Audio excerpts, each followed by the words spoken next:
ये कहानी है हिंदी फीचर फिल्म मासूम की।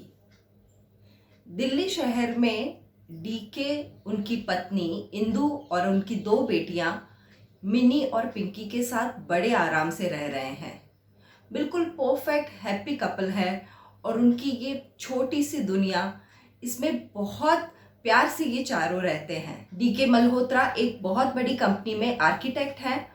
अपनी पत्नी इंदु से तो बहुत प्यार करते हैं, लेकिन उनकी दोनों बेटियां मिनी और पिंकी उनकी जान हैं। एक दिन इंदु के हाथ में टेलीग्राम आता है। उस टेलीग्राम में लिखा है कि डीके को अर्जेंटली नैनीताल बुलाया गया है।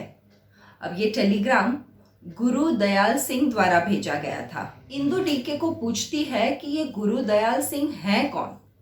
तब डीके बताते हैं ये उनके स्कूल के हेडमास्टर रह चुके हैं। पर वो अचानक डीके को नैनीताल क्यों बुला रहे हैं, ये बात तो वो भी समझ नहीं पाते। ऑफिस जाकर डीके अपनी सेक्रेटरी से कहते हैं कि नैनीताल फोन लगाए। जब नैनीताल फोन लगता है तब डीके वहां पर तिवारी जी से बात करते हैं और तिवारी जी डीके को बताते हैं कि गुरु दयाल सिंह की तबीयत बहुत ज़्यादा बिगड़ी है, इसलिए आप अर्जेंटली नैनीताल आइए और अपने बेटे को अपने साथ ले जाइए। अब ये बात सुनकर डीके कंफ्यूज हो जाता है और कहता है कि मेरी तो सिर्फ 2 बेटियां ही हैं। दूसरी तरफ से तिवारी जी कहते हैं कि ये बेटा भावना का है।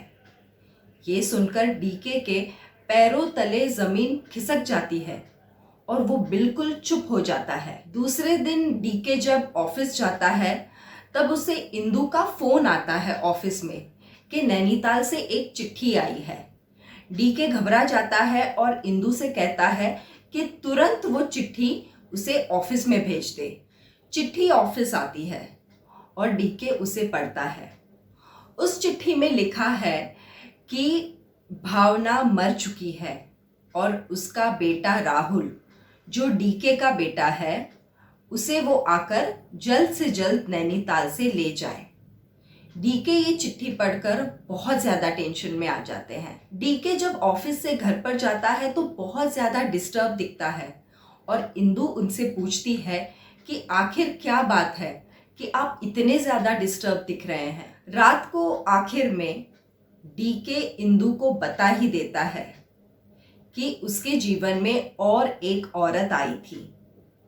इंदु पहले ये बात बिल्कुल मानने के लिए तैयार नहीं है। उसे लगता है कि डीके उनके साथ मजाक कर रहे हैं, लेकिन फिर डीके उन्हें बताते हैं कि जब इंदु उनकी बड़ी बेटी पिंकी से प्रेग्नेंट थी तब डीके नैनीताल गए थे।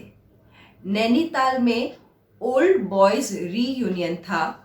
उस समय वहां पर वो भावना से मिले थे। भावना के साथ नैनीताल घूमते घूमते डीके को पता ही नहीं चला कि वो दोनों कब बहुत ज़्यादा करीब आ गए और एक भूल कर चुके। उसी एक भूल का नतीजा था राहुल। भावना तो कुछ बीमारी के कारण चल बसी, लेकिन जाते जाते अपने बेटे राहुल की जिम्मेदारी हेडमास्टर जी गुरु दयाल सिंह को देती गई। अब गुरु दयाल सिंह की तबीयत बहुत ज़्यादा बिगड़ती है, इसीलिए वो तिवारी जी से कहते हैं कि आप जल्दी से डीके को संदेशा भेजें कि वो नैनीताल आकर अपने बेटे को अपने साथ ले जाए। ये पूरी बात सुनकर इंदु बहुत ज़्यादा टूट जाती है।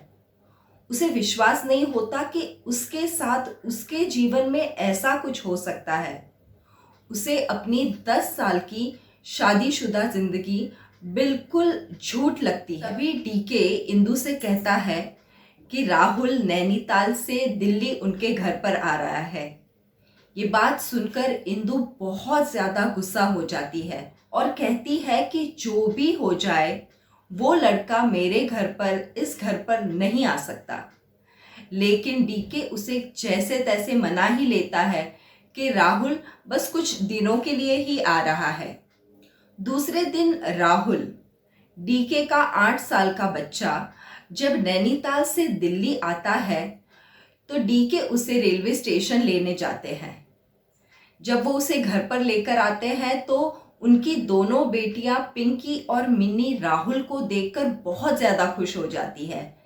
लेकिन वहीं पर इंदु का गुस्सा 7वें आसमान पर पहुंच जाता है। डीके एक बात तो समझ जाते हैं कि इंदु बहुत ज्यादा इस बात से गुस्सा है कि राहुल उनके घर पर आया है और वो राहुल को पूरी तरह से इग्नोर कर रही है। वहीं दूसरी तरफ तीनों बच्चे पिंकी, मिनी और राहुल में बहुत अच्छी गहरी दोस्ती हो जाती है। डीके के जिगरी दोस्त सूरी, उनके वहां एक दिन क्रिकेट मैच रखा होता है, जहां पर क्रिकेट खेलते समय डीके के मुंह से कुछ ऐसे शब्द निकल जाते हैं कि इंदु बहुत ज्यादा अपसेट हो जाती है। तब सूरी डीके से पूछता है कि क्या बात है, ये जो इंदु का रवैया है राहुल के प्रति, वो जिस तरीके से राहुल के साथ बिहेव कर रही है उसे कुछ ठीक नहीं लगता। तब डीके सूरी को पूरी कहानी बताते हैं। सूरी डीके की पूरी बात सुनकर उसे सलाह देता है कि अगर वो अपनी शादीशुदा जिंदगी को बचाना चाहता है तो उसे राहुल को वापस नैनीताल बोर्डिंग स्कूल में भेजना पड़ेगा। इस बात पर डीके कहता है कि राहुल, इसको तो ये भी नहीं पता कि डीके ही उसका पापा है और उस मासूम की क्या गलती, वो अपने बेटे को अपने से दूर कैसे भेज सकता है। और फिर आता है इंदु का बर्थडे। पिंकी, मिनी, राहुल ये तीनों मिलकर इंदु को कुछ अच्छा बर्थडे गिफ्ट देना चाहते हैं और तब राहुल बहुत मेहनत से इंदु के लिए एक प्यारा सा बैंगल बॉक्स बनाता है। तीनों बच्चे जब ये बैंगल बॉक्स का गिफ्ट इंदु को देते हैं तो वो बहुत ज्यादा खुश हो जाती है। उसे राहुल पर प्यार भी आता है, लेकिन डीके को आता देख वो वापस राहुल को इग्नोर करती है। रात को इंदु बैंगल बॉक्स लेकर बैठी है और उसे राहुल पर लाड आता है, तो वो राहुल के कमरे में जाती है। वो देखती है कि राहुल तो सो रहा है, पर उसके साइड में एक फोटो फ्रेम पड़ी है और वो फोटो फ्रेम है भावना की। भावना का फोटो देखकर ही इंदु का पूरा मूड खराब हो जाता है। जिस बच्चे पर उसे बहुत ज्यादा प्यार आ रहा था, वहीं उसे भावना की फोटो देखकर बहुत ज्यादा गुस्सा आ गया। वो अपने कमरे में चली गई और उसने बैंगल बॉक्स लेकर जमीन पर पछाड़ दिया। डीके ये सब देखता है और फैसला करता है कि दूसरे ही दिन वो राहुल को लेकर नैनीताल की बोर्डिंग स्कूल में एडमिशन के लिए जाएगा। डीके राहुल को लेकर नैनीताल जाते हैं और वहां पर उसका बोर्डिंग स्कूल में एडमिशन लेते हैं। राहुल और डीके अकेले में एक दूसरे के साथ नैनीताल में खूब सारा समय बिताते हैं। राहुल को इस बात का पता है कि उसकी माँ मर चुकी है और उसके पापा उसे जरूर लेने आएंगे। वो उसी आशा से हमेशा डीके से पूछता है कि मेरे पापा कब आएंगे। नैनीताल में राहुल और डीके की नजदीकियां इतनी ज्यादा बढ़ जाती है और राहुल कहता है कि मैं आपको बहुत ज्यादा पसंद करता हूं, क्या मैं आपको पापा बुला सकता हूं? राहुल के ऐसे मासूम सवाल का डीके क्या जवाब दे वो समझ ही नहीं पाता। नैनीताल में एडमिशन लेकर डीके और राहुल वापस दिल्ली आते हैं। दूसरे दिन डीके राहुल को अपने साथ अपनी ऑफिस में कुछ पेपर वर्क के लिए लेकर जाते हैं और राहुल के हाथ में तभी आती है एक चिट्ठी। राहुल जब ये चिट्ठी पढ़ता है तब उसे पता चलता है कि डीके ही उसके पापा है और वो बहुत ज्यादा सहम जाता है। एक बच्चा जो इसी आस में है कि मेरे पापा आएंगे और मुझे अपने साथ ले जाएंगे, वो ये सुनकर और वो ये जानकर बहुत ज़्यादा डिस्टर्ब हो जाता है कि डीके ही मेरे पापा हैं, उसके बावजूद भी वो मुझे बोर्डिंग स्कूल में अपने से दूर भेज रहे हैं। उसी रात को इंदु जब अचानक नींद से उठती है तो देखती है कि घर का दरवाज़ा खुला है। वो जाकर चेक करती है तो राहुल घर पर नहीं होता। वो डीके को जगाती है और डीके और इंदु मिलकर सब जगह पर राहुल को ढूंढते हैं, लेकिन राहुल कहीं नहीं मिलता। तुरंत डीके सूरी को फोन करते हैं और सूरी के साथ राहुल को ढूंढने निकल पड़ते हैं। जब राहुल कहीं नहीं मिलता तो आखिर में वो पुलिस स्टेशन जाते हैं। राहुल ना मिलने की वजह से डीके पूरी तरह से टूट चुके हैं। दूसरी तरफ इंदु, पिंकी और मिन्नी भी घर पर इसी बात में चिंता में है कि आखिर में राहुल कहाँ गया होगा। थोड़ी देर बाद पुलिस को राहुल मिल ही जाता है और वो राहुल को घर पर छोड़ जाते हैं। राहुल को देखकर इंदु बहुत ज्यादा चिल्लाती है कि ऐसे किसी को बताए बिना वो घर से रात को अकेला कैसे निकल सकता है। उसके ये काम की वजह से सब लोग कितने ज्यादा परेशान हैं। और बहुत अच्छी बात है कि वो बोर्डिंग स्कूल में नैनीताल जा रहा है। और तब राहुल इंदु को बताता है कि उसे पता चल गया है कि डीके ही उसका पापा है। थोड़ी देर के बाद डीके और सूरी पुलिस स्टेशन से हताश से घर पर आते हैं और देखते हैं कि राहुल घर पर है। डीके राहुल को कुछ कहने जाए उससे पहले ही इंदु डीके को बताती है कि राहुल को पता चल गया है कि वो ही उसके पापा हैं। हारा सा, थका, लाचार डीके कुछ भी नहीं बोल पाता। और तब सूरी उससे कहता है कि एक बच्चा जिसकी माँ मर चुकी है और वो इसी आशा में जी रहा है कि उसके पापा आएंगे और उसे ले जाएंगे। उस बच्चे के पापा ही जब उसे स्वीकार करना नहीं चाहते तो इस बच्चे के दिल पर क्या गुजरेगी, वो और क्या करेगा। डीके दूसरे ही दिन तिवारी जी से कहते हैं कि वो आकर राहुल को अपने साथ ट्रेन में नैनीताल ले जाए।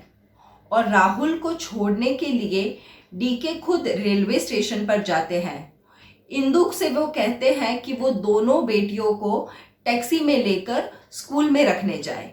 इस तरफ इंदु अपनी बेटियों को स्कूल में रखने जाती है और दूसरी तरफ डीके राहुल को रेलवे स्टेशन छोड़ने जाते हैं। जब रेलवे स्टेशन पर वो राहुल को ट्रेन में बिठाते हैं तो उनका मन बहुत भारी हो चुका है। एक बाप की लाचारी क्या होती है, एक बाप का प्यार क्या होता है, वो पता चलता है। ट्रेन का जाने का समय होता है लेकिन डीके को याद आता है कि राहुल की पानी की बोतल वो कार में भूल गया है। तो वो भागकर उसकी पानी की बोतल लेने जाता है और जैसे तैसे कर कर वो पानी की बोतल लेके रेलवे स्टेशन पर आता है और देखता है कि ट्रेन तो जा चुकी है। उसका बेटा राहुल उससे बहुत दूर जा चुका है। हताश, दुखी और भारी मन से डीके अपनी कार की तरफ वापस जाते हैं और कार की तरफ जाकर देखते हैं कि पिछली सीट पर कौन बैठा है। पिंकी, मिनी और साथ में राहुल। और आगे की सीट पर बैठी है इंदु। पिंकी और मिनी डीके से कहती हैं कि पापा आज से राहुल भैया हमारे साथ ही रहेंगे।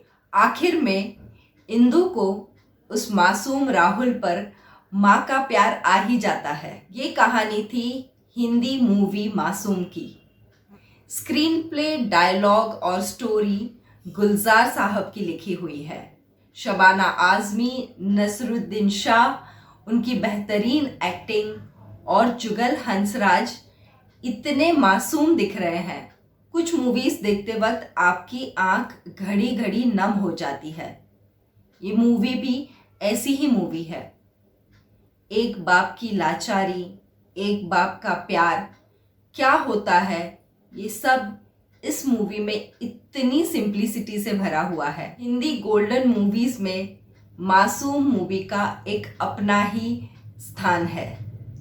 तो ऐसी ब्यूटीफुल मूवीज सिर्फ सुनिए नहीं, देखिए भी। શું કરવાનું? જ્યુસ પીવાનું, મૂવી જોવાનું અને મજાની લાઈફ।